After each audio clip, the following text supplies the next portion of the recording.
Hello and welcome to the Board Game Barrage podcast, a podcast about board games, the latest hotness, and how to have fun with your friends even when you are losing. I am your host Ambie as always, joined by Mark the Green Tank and Kellen the Red Tank. Yes, it is Ambie, none other than Ambie. She joined us when we were being roasted for our top 50 list, but she's here now for real as our guest host. We have upgraded from Neelan, finally, and we've got none other than the one and only Ambie from Board Game Blitz and the board game music parodies and all that. So thank you so much for joining, Ambie. Thanks for having me. And I'm not the guest host, I'm the host, right? That's true, yeah. Yeah, Mark, geez. Apologies. She knew the slogan and everything, which is more than I can say for you. I felt a fight for power, and I just had to immediately go and reclaim it. So, Ambie, I don't know if you listen to the show, probably wise if you don't, but we ask all our hosts, our step-in hosts, not guest hosts, main host as you are, to pick a tank color. So what color tank would you like to be? Pigeon Blood is off the table. I know people want to jump for that one, but Dan Hughes selected it, so you might have to cross it off your list.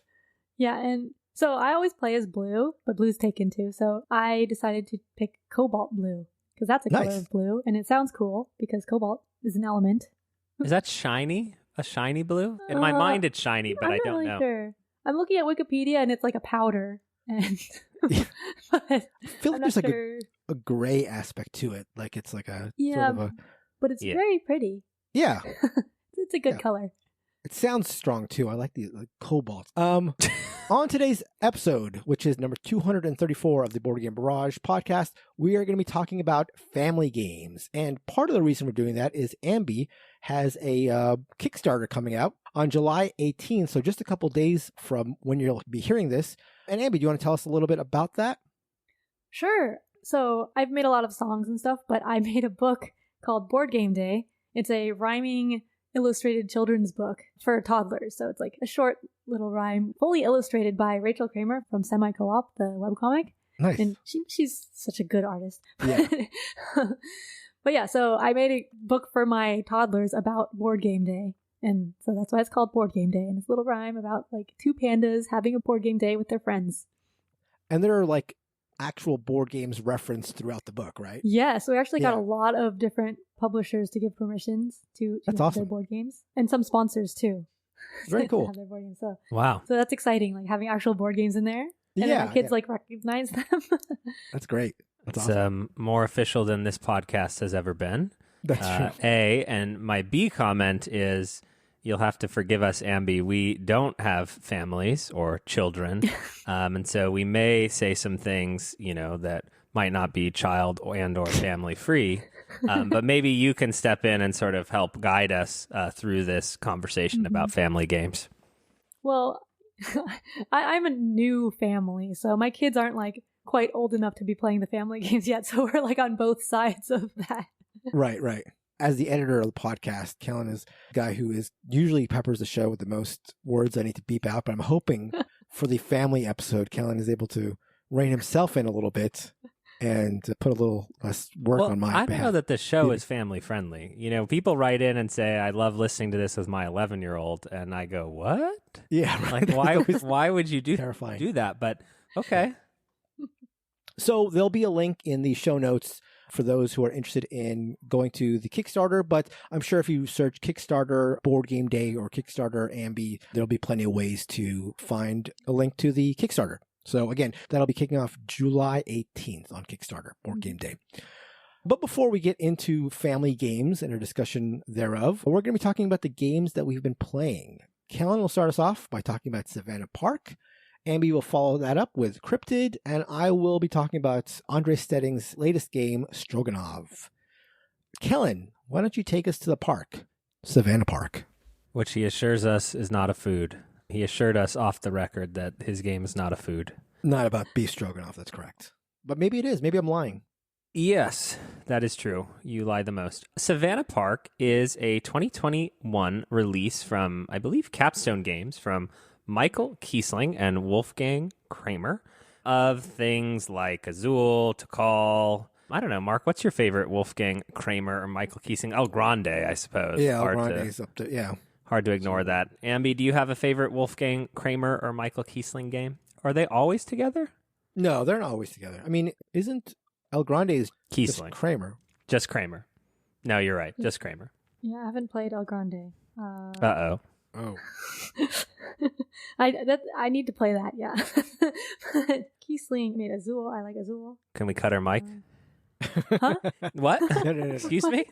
Pardon the interruption. Savannah Park is a kind of interesting new design, and I want to caveat that I've primarily played it in the app form on iOS as a solo game and then as a game head-to-head with Christina. And in Savannah Park, you have a hexagonal grid of a bunch of different types of animals, including zebras, sheep. No sheep, because we're in the savannah. I messed it up on the second animal. Ostriches, elephants, etc., in groups of 1, 2, or 3 animals. And then some of them have watering holes on them, and some of them are combinations of those different animals. And all the tiles are unique, but every player has the same set of tiles, meaning there's one tile with 1 elephant on it, one tile with 2 elephants on it, etc., etc. The game is deceptively simple. You can move a tile anywhere that is empty on the board. So you pick up a tile anywhere you want, move it anywhere you want, doesn't matter what type of animal, and then that tile cannot move for the rest of the game. But each player can only move the tile that the lead player for that turn chose. So if I picked the giraffe with the watering hole, you must, on this turn, move the giraffe with the watering hole anywhere you want. You flip it over, and now you can no longer move that for the rest of the game. And you play until all of your animals have moved, and the game ends, and you score. And how you score is you're trying to get herds of these animals, and the amount of animals in a herd is multiplied by the amount of watering holes that are in that herd. So you could have a run of 10 giraffes, but if you don't have 2 watering holes, you're not going to score that many points. In addition to that, there are fires, and these are very specific fires. Okay, I want to be very clear. Very specific fires. If it's a single fire, it only hurts single animals. Okay, does that make sense? Single to single. If it's a double fire, it destroys a set of animals. And if it's a bonfire of 3, it destroys a full set of 3. So there are tile spaces that you do not want to move, some very important tiles too, because they would burn in the aforementioned fire. Did I mention this was a family game? The score is literally what I just said. You know, each herd, it's the single herd of each type, so your largest herd of each type. That's the entire game, which is crazy. The rulebook is very small. And what I will say is that I don't love this solo, but I quite enjoy it in a multiplayer setting and think that as the player count increases, I would only like it more, which is to say that there is a lot of forward planning that you can do in a solo game. You're in charge of picking up every single animal and sort of moving them across the board. And it's actually a little counterintuitive because you're like, you pick up a zebra and you're like, God damn, I'm a genius. I'm going to move this by the other zebras, right? That sounds, that's self-evident. That's a good turn. Except if you haven't moved all of the other zebras, you're going to have to move them no matter what. So my first solo play, I thought I was up here. I thought I was a chess champion, and I was moving all my giraffes in and then realized, hey, wait a minute, I'm an idiot, and had to restart the game. In a 2-player, 3-player, 4-player scenario, you have much less control, right? It's making do with what you can. And there is some scumbaggery where you see that there's not a lot of places that, you know, Christina has to move.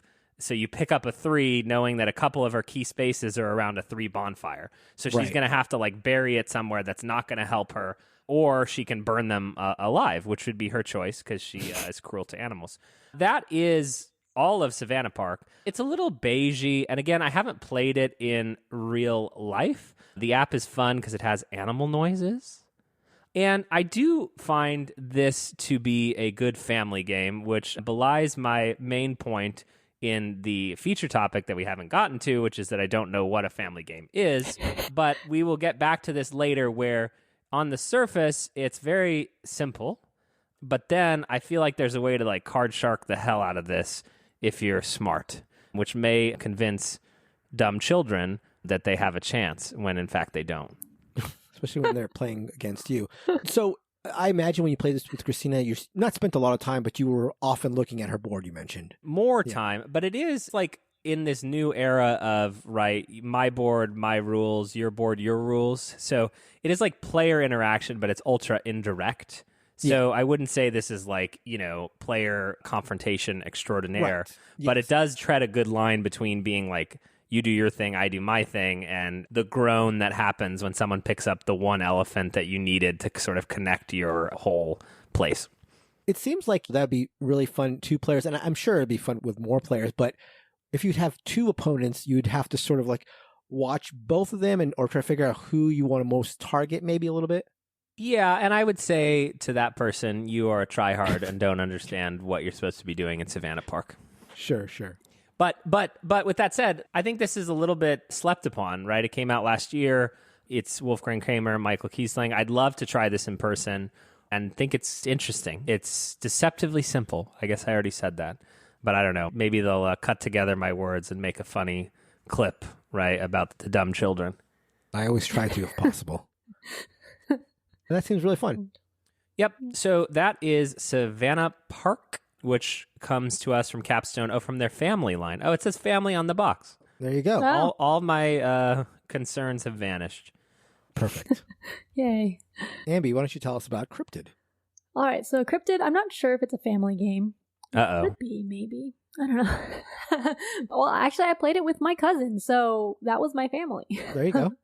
But Cryptid is not a newer game. It's 2018, so kind of older in board game years. Sure. Designed by Hal Duncan and Ruth Beavers and published by Osprey Games. But Cryptid is a deduction game. So I really like deduction games.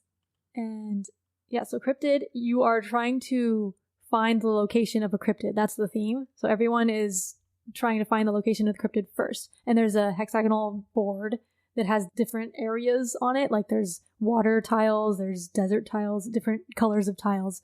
And then there's also pieces on the board that are structures. And then like some of the tiles have outlines that mean there are certain animal locations on the tiles. But basically those are just all placed there on the board. And like the board has variable setup just to give you clues. So everyone has their own clue that they know. And the clues are something like, oh, the cryptid is in a forest or a water location, or the cryptid is within one space of the cougar territory, or the cryptid is within 3 spaces of a green building or something. So everyone has one clue, and together everyone's clues point to one location that the cryptid can be. So you're trying to figure out what other people's clues are and then where the cryptid is first. And the way you do that is on your turn, you can ask someone if the cryptid can be in a certain spot, or you can just guess, like, I think the cryptid's here. and the way it works with that is, I think, is really cool because you place cubes and discs onto the board. So when you ask someone and like they say no, they just put one of their cubes down. So there's different colored cubes for different players. And when you see there's a colored cube on the space, that means that player, it cannot be there. So the board is going to get a bunch of cubes on there showing spaces that the cryptid cannot be. And then when it can be there, they put a colored disc on the board. So you're going to be getting information. You see like, oh, the blue person has a disc on this space, so it can be here, but it can't be on this other space where they have a cube, and like what's similar between these and different. And so I really like that because you don't really have to take notes, although it might help to take notes because like you're trying to figure out and think in your head, like, I think this is their rule, but then you kind of forget the reasoning behind it. Right. But I so far I've played without taking notes, and I played a few years ago at like 4 or 5 players, and that was harder because you're trying to remember like everyone's clues, and that takes a long time. Like it starts getting more AP prone and analysis paralysis, where like people are taking a long time on their turns trying to figure out what happened. But I recently played it 3 players, and it went a lot quicker, so I think that worked out well. Or I guess if you take notes of what you were thinking, that would probably help make it go quicker. But yeah, I really like deduction, and I liked how Cryptid works with, instead of taking notes, you just put pieces on the board. I think it's really cool. Is this the one that's really specific about the type of clues you give? I think I've played it once, but it's like, it has like a giant list of all the things you can either ask or say about like not within X spaces, not within that kind of thing. Is this game? So the giant list is what the clues can be. Okay. So you're just asking if it can be on a space. I see. So you don't have to ask specifically what the clue is, but the clues come in these booklets. Well, it's just a single page booklet that opens up, but there's like a bunch of different clues in there, and then the card with the setup tells you what number you're looking in the booklet, and then on the back of the booklet there's all of the clue options. So it tells you what types of clues there can be and like all the different ones. Oh, actually, it might be, there's a family mode and an expert mode, I think. So maybe it is a family game. But I don't know if it's called family mode. But we played on the advanced mode. In the regular mode, like there's just the base clues, but then in the expert mode, it can be the inverse, like the not. Right. So like the cryptid is not in a forest or water, and the cryptid is not within one space. So that makes it harder because it could be either yes or no for the clues. So yeah. Oh, right. So you're parsing that list to figure out what type of clues other people got. That's what I was like trying to remember, but it's like, it's a long list. There's a lot of options of what type of clue they could have. And you said you really like deduction games. This one, for whatever reason, feels quite different. Like Neelan was telling us about Loot of Lima, I think it's called, last week, and that felt really similar to some other like sleuth type stuff. Do you find Cryptid to be more different than other deduction games you like, or does it fit into like a genre or a subgenre, I suppose, of deduction games? I think it felt a little different in the deduction type. I don't remember like induction versus deduction. It might be like more one way versus the other compared to other deduction games. But like I like pretty much most deduction games, I think. So yeah, I still like it a lot. I'm sure Neelan would know the difference, but we would make fun of him for knowing that difference. I mean, I know the difference. I just don't want to think about it right now. Fair enough. That's fair.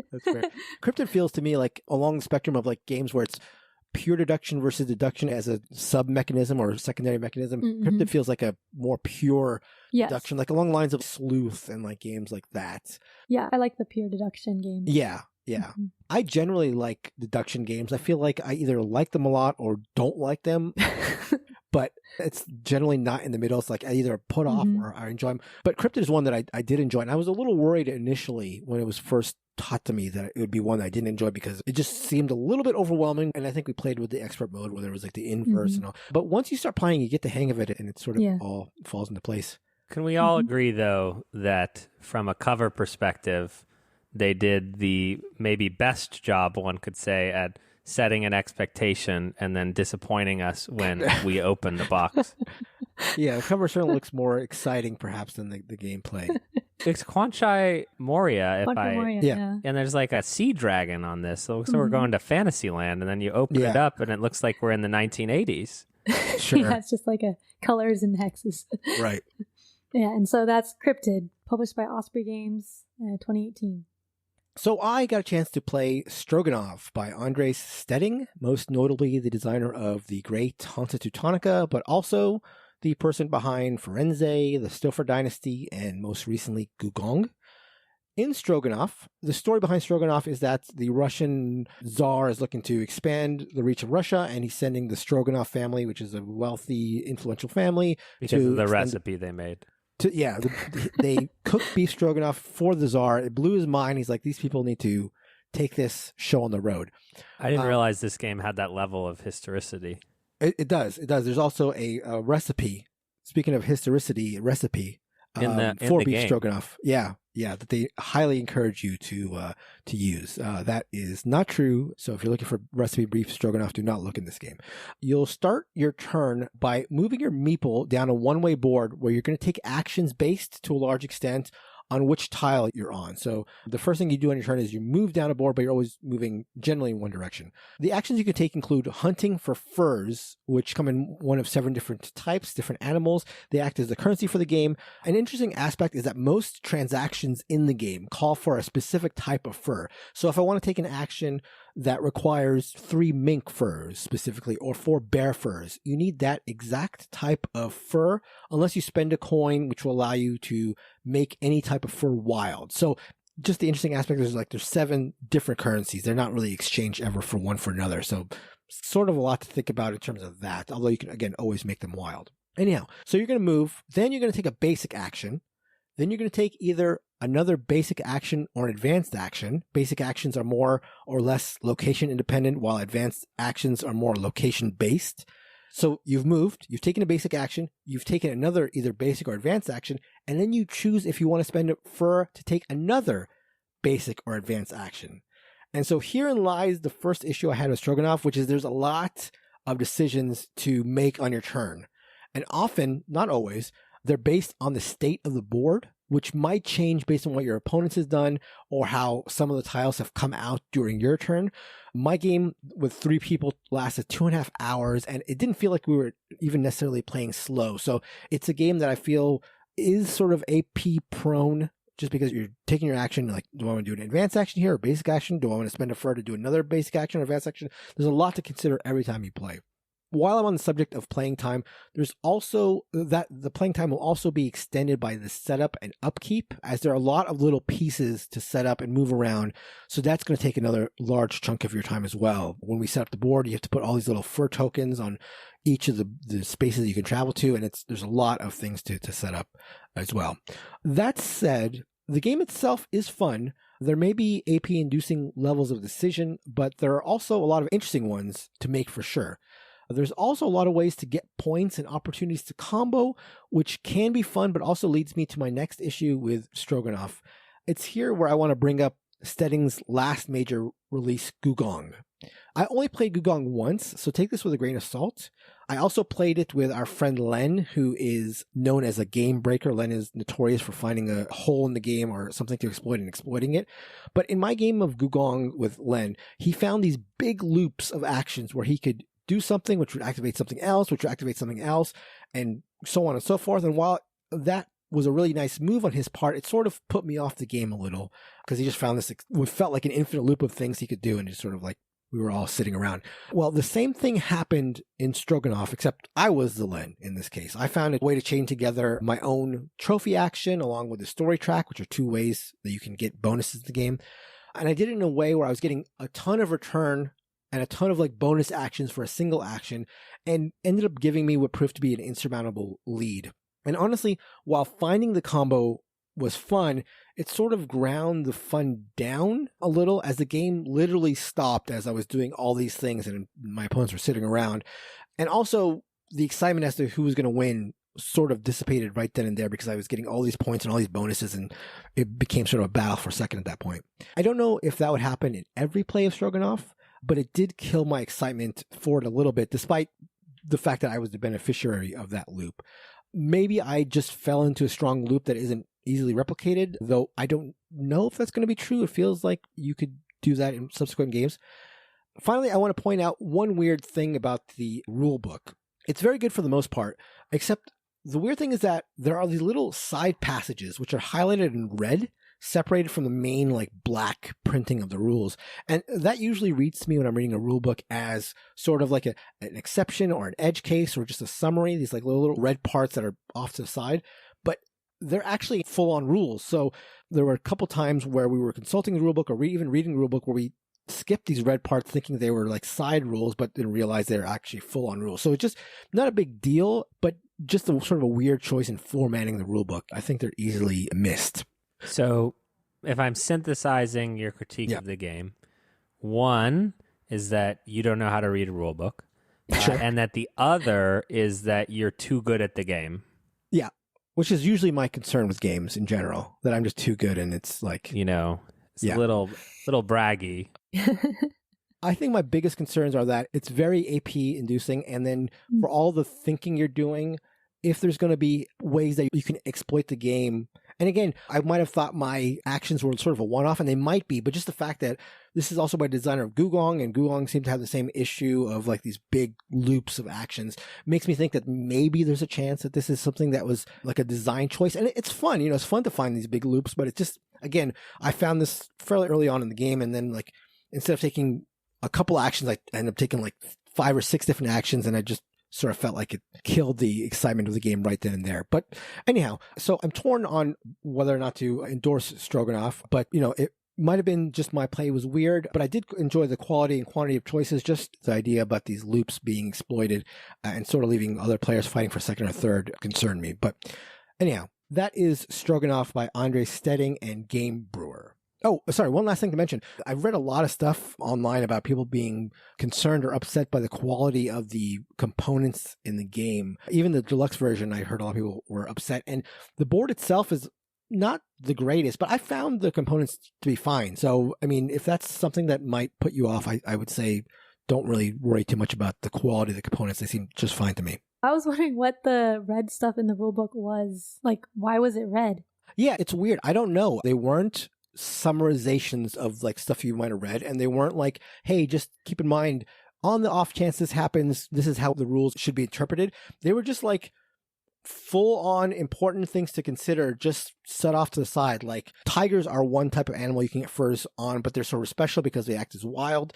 And there's no real mention of this in the course of the rules. They're just like a set aside red section where if you didn't read it, you wouldn't really recognize it. I mean, if you go in sort of like reading the full rule book and not thinking these are like summaries, you're fine. But even in consulting the rule book, as we had questions while we played, you know, I would look for the full text and say, okay, it's got to be here somewhere. And then realize, no, it's not here. It's actually in this set aside thing. Just sort of a weird thing that I'd not ever seen before in a rule book. And that is Stroganov by Andre Stedding and Game Brewer.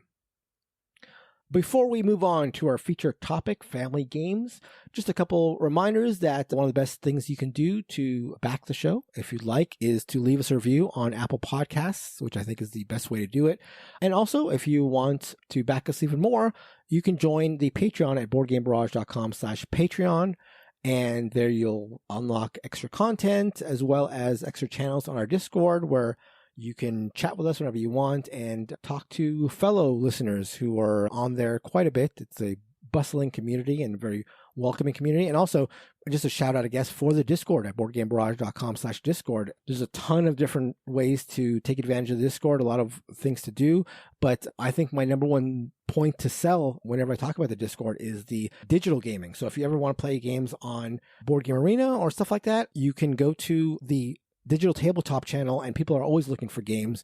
In fact, I think there are people who are playing on the website that Toby, Ambie's partner, created, right? 18xx.games. That's for checkers tournaments, right? Yeah, just purely checkers tournaments.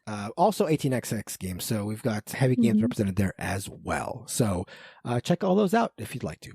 But anyway, let's move on to our feature topic, which are family games. And what even are family games? Maybe we'll start with that.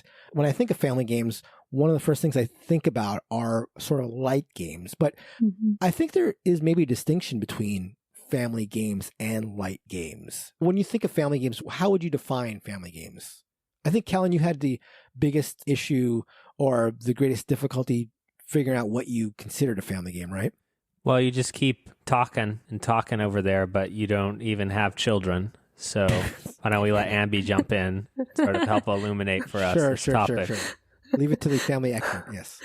Well, so my kids are not 3 yet, so they're not really playing family games. I realized this as I was looking through for family games. I'm like, I don't actually own that many family games. but when I think of family games, I think of light or medium weight games. It doesn't have to be light. Actually, I think like the Spiel des Jahres, like those are family games. Right. And so those games, like games that could be played with families, with parents and their kids. I think the theme is more important in family games, or like just not having a lot of like murder and horror stuff, like Arkham Horror type, or like, I don't know, games with a lot of murder in them is probably not great for a family game night. And probably not even like interaction where you're attacking other players, right? Even like attacky games. In family games. Yeah. Although, I mean, I played Risk as a kid and like Clue. Sure. I mean, I didn't like Risk, but it was there. Yeah, my dad liked it. I realized late now that I don't really like area control that much, so that's why I didn't like Risk. But yeah, so maybe the theme doesn't matter that much because I remember playing games that involve Clue is about murder. Sure. And Risk is attacking and stuff. So yeah, maybe that is okay. Have you played any board games with your kids yet? Because I know often parents like to sort of be like Mark and brag and say that they're already playing like Ark Nova, by the time that they were 3. Is there any like Haba games or any even like activities that are game-like that you have started playing with them? Yeah, I've actually played a lot of Haba games with them because Haba has a whole line of my very first games for toddlers that are 2+, and those are really good. A lot of them, they just play with the bits, but then they start playing them by the rules if I help them. They're not like heavy games at all. Do you have any examples of ones that you feel like have worked really well?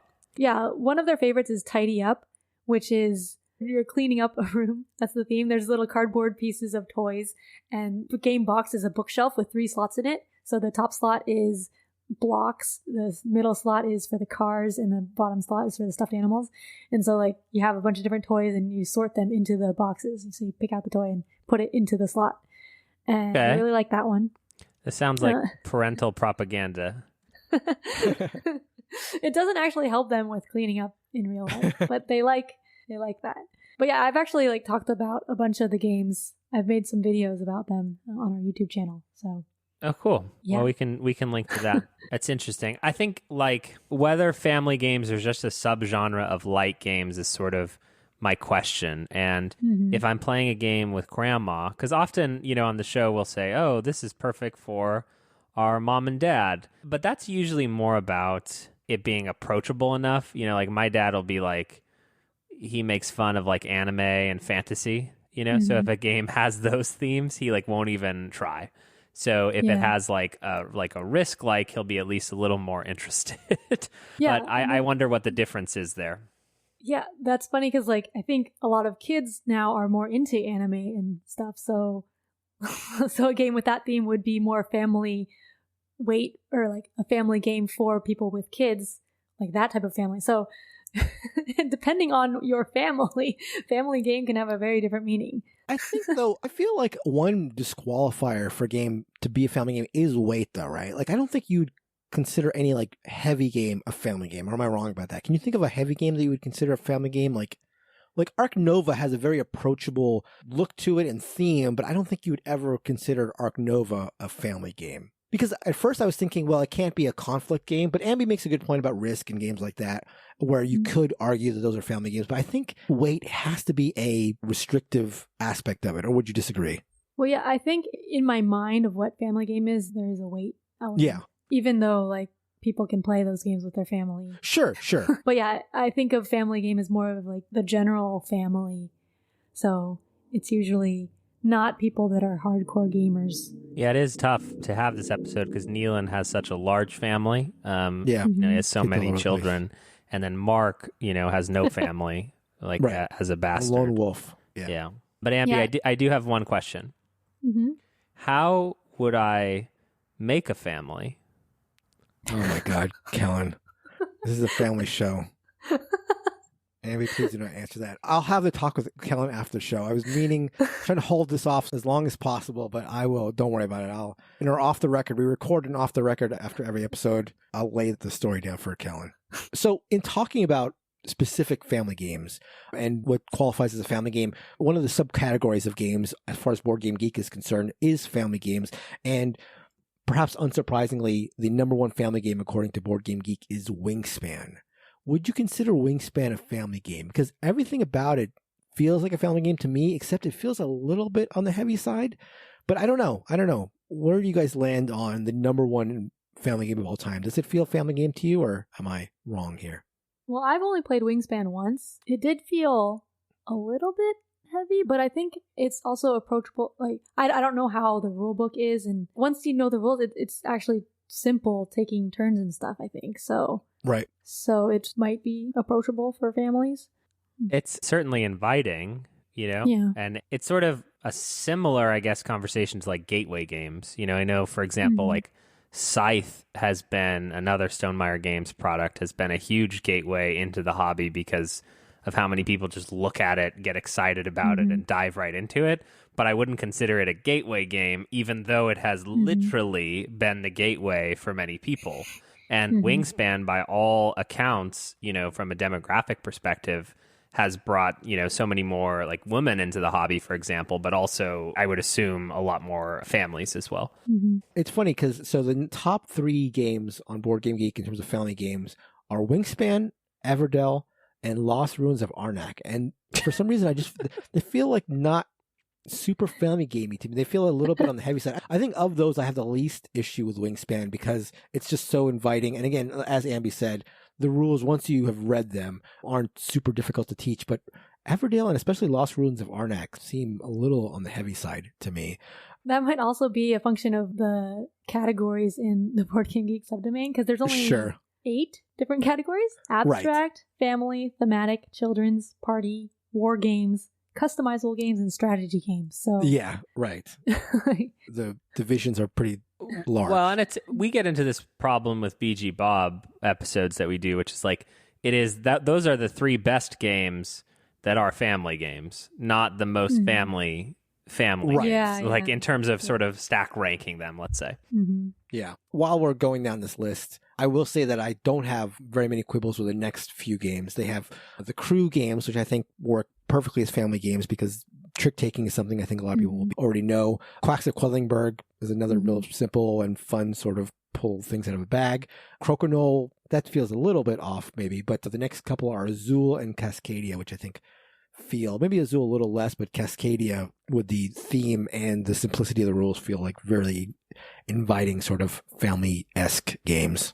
I think with Crokinole, that's mainly 2-player. I don't think of 2-player games as family games. Yeah, I agree. I guess you could play teams, right? But it still doesn't feel very family to me. Yeah, but I think there are a lot of 2-player games in the family game list. Because I also was looking at the list to see which games that I like are family games. And like Codenames Duet was on there. And I'm like, I just think of that as like a 2-player game, but... Yeah, that's interesting. Because I see Patchwork is on that list too. Yeah, and Patchwork. But Patchwork does feel, I don't know, it's weird. 2-player games do feel like they should be excluded because family, you get the idea that you're playing with more than just another person. But it also seems to work for me for Patchwork. So that's a little bit of a gray area. I'm not sure. Okay, so here's my hypothesis. And I dropped the foreshadowing in my Savannah Park review/preview. That's foreshadowing. That's how you thread a needle, Mark. That's how you make a podcast. I'm learning all the time from you. Which is my hypothesis, and let's call it the Shrek principle. Okay. Okay, what do you think about that, Mark? That's great. Love it. Yeah, the Shrek principle, which is to say that a family game has some level of a surface veneer of Disney.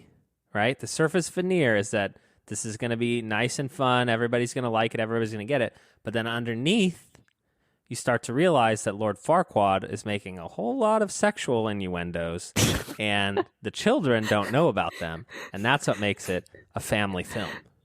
So it can appeal to both sides. That's what I'm saying. So Savannah Park, like on the surface, it's like every turn, the people are scoring, people are moving, nothing too bad is happening, but there is...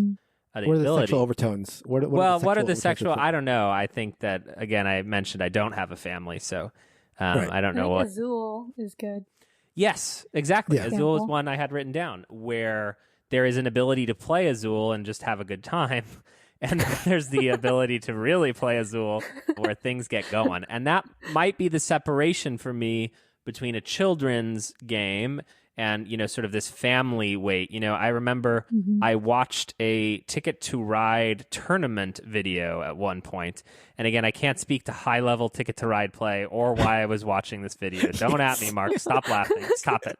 Stop laughing. And the amount of turn turtling I perceived, there's an arc to a normal game of Ticket to Ride. You draw some cards, you lay down a route. You draw some cards, you lay down a route. And in this tournament game, everyone was like hiding what they were doing. Drawing. And then all of a sudden it was like, ba-bam, ba-bam, ba-bam. They were throwing stuff out. And I was just like in shock that these strategies existed. And I realized that I could not enter a Ticket to Ride tournament, but maybe makes it sort of a quintessential family game, which is that, your dad likes trains. He's going to try the game, but he's not going to win against these tourney players. Right. I gotcha. And so while we're talking about games, what are your favorite family games maybe that we haven't mentioned? Are there any things that you like? I will say, Kellen just mentioned Ticket to Ride, and I will say that's a game that I played once or twice really early on in my board gaming career and didn't really think very much of. I think maybe because I was playing with like gamers who didn't play the way Kellen is mentioning, but, played it pretty tough. But then when I was trying to figure out games to play with non-gaming friends, I tried Ticket to Ride on a lark, and they loved it and loved the way that it played with them. And so Ticket to Ride has always struck me as like, for me, like the number one game that I liked introducing to people or in family game sort of atmospheres. I actually never got into Ticket to Ride. I'm not a big train person. Your 18XX videos would say otherwise, but I guess maybe we're talking about different kinds of trains. No, I like train games sometimes, but not trains. Although my kid really likes trains, so maybe I need to get Ticket to Ride. There's that, isn't there like a My First Journey Ticket to Ride game? Yeah, there is. I might get that at some point. I have too many kid games though. But yeah, when I was thinking of family games, I think like one of the first ones that popped into my mind was Flashpoint Fire Rescue. Oh, I've never played that. Yeah, that's an older cooperative game. So like, I guess Pandemic is also a good family game. Like cooperative games I like playing with my family because like that works well with family. You want to remind the kids about what they've just been through to sort of like lock in the PTSD and emotional scarring.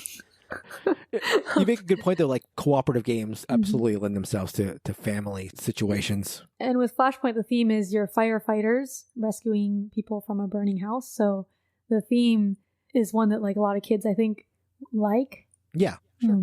I've never played it. Is the rule set pretty much straightforward? Yeah. Well, you just have different... There's actually a family mode. A lot of these games that I'm talking about have a family mode and an advanced mode.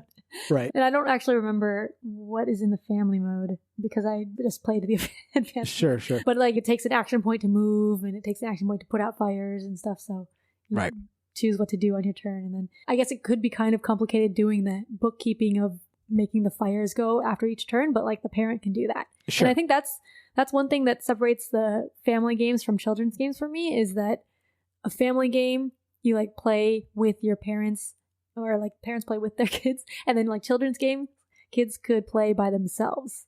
That's interesting. Yeah. Again, sort of like the Hubbub line of games, right? I wanted to mention two things that just popped into my head. One is simpler versions of other types of games, and the one that always comes to my mind is called Let's Catch the Lion, which is like baby's first shogi. And so it's like literally like a shogi set that has been like dumbed down to I think a 3x4 grid, and it uses like a chick and a lion, and it literally looks like you could play this with your 5-year-old, except you're playing shogi, which is Japanese chess. And so it's sort of like a backdoor way to, and again, as an analogous to a gateway game, but it's this like lighter veneer. And maybe this is a children's game, but it's not, because like it's hard, and like I enjoy playing it even still to this day. So it's definitely not a children's game. Looks like a children's game, but it is shogi in cute clothing. Yeah, a lot of abstract games could be like that, easy to learn, but they get really tough if you actually play competitively. Right. Because like, I mean, I learned the rules of chess when I was in elementary school or whatever. And like the rules of Go are even easier. So kids could play it, just not as well as a grandmaster. Totally. And actually, I would imagine a lot of people have got into board games through chess, whether that makes them family games or even sort of, I don't know, like the lifestyle of just seeing it there and seeing your parent really like it and like wanting to learn it. The other one that I wanted to mention briefly, I mean, I think a lot of like Reiner Knizia games work really well here for me. Like Qwirkle is one that I'd love to highlight. I love Qwirkle. I love Ingenious more, but I think Qwirkle is a little bit more straightforward, which is essentially Scrabble, but you don't have to know words, you know, which doesn't matter how illiterate Mark is. You know, he just needs to sort of color match, which is something I'm assured he can do. Love Qwirkle. And then from a mechanical perspective, I think it's funny to highlight a game like Gulo, where there is actually mechanical differences in how the game works, which is you're digging in this little jar trying to get a specific egg color. And so as an adult, you may have the strategy of what color you want, but as a child, you have smaller hands. And so it's actually, from a dexterity standpoint, easier on them. And I find that style of balancing quite fascinating. Yeah, I agree. That's a good point. Although in my mind, Gulo is a children's game, so I don't know. Uh-oh, called out. And I mean, you're an expert, so... it's hard to draw the line there, too. But yeah, a lot of dexterity games are good with kids, even if they don't play by the rules yet. No, that's fair, and really speaks to my mind how fuzzy, and again, you know, good that we're talking about it, but how fuzzy this sort of like line between what's a family game. It's sort of like, is this a family game? Could it work with my family? And again, I think we're going to get a lot of people saying that my 7-year-old likes terraforming Mars. So I would love those emails. If you have those emails, please send them to boardgamegarage@gmail.com. If your child overperforms in any way, I want to know about it because I find it hilarious. If you can be braggadocious like Mark, email us at boardgamegarage@gmail.com. Not only does Kellen want to know, he wants to know in great detail. The finer the details, the better. My kids actually like 18XX. There it is. There you go. Ambie. But that is going to do it for our discussion of family games, and that'll do it for the episode. Again, thanks so much to Ambie. Ambie, where can people find you? Where can they learn more about your Kickstarter? Just tell us everything. Everything. So you can find me online at Ambie Rona is my social media handle for most things like Twitter, Instagram, Board Game Geek, Reddit, a lot of other stuff. I don't know. and then I'm on a podcast, Board Game Blitz. I also have a YouTube channel, Board Game Blitz. I also have a YouTube channel with song parodies, which is at Ambie Rona. And then I'm also sometimes on the Dice Tower with videos. And then I'm making a book, as we mentioned earlier. So that is called Board Game Day. And I have it on my website, ambievaldez.com/boardgameday, I think. But it's coming to Kickstarter soon on July 18th. And if you have toddlers or young children, I mean, toddlers are young children, but if you have children or know of people with children and are interested in board games or reading or both, then check out the book Board Game Day, because I am excited for it, and I really want it to succeed because I want it to become an actual board book so I can read it to my kids. That's awesome. That's why. And so we will have a link to that in the show notes, and I'm sure we'll be talking a lot about it in the future. Discord will be mentioning it. So yeah, absolutely. And so again, big thank you to the Cobalt Tank, Ambie. Oh yeah. If you want to tell us about your favorite family games, again, first of all, before you do anything else, make sure to email Kellen about your child's latest exploits on Terraforming Mars or Ark Nova or whatever you'd like to. Arkwright, maybe, I think it would be a good one.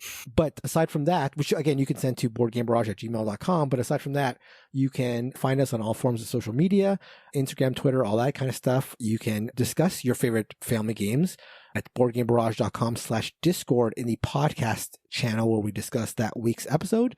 As always, a huge thank you to Heart Society for our intro and outro song, What's on Your Mind, Kid? Again, make sure to check out Ambie's Kickstarter, a link in the show notes, but just search Board Game Day and Kickstarter. I'm sure you'll find it. And until next week, goodbye. Goodbye. Goodbye.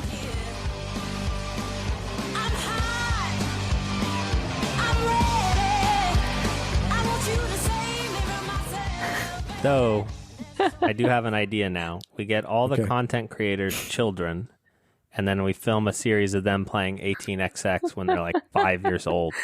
And so then we find out who has the smartest children and who trained up their children.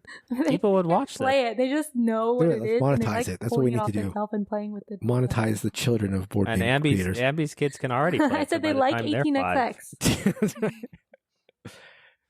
Well, that's not what you said earlier, Ambie. And so that's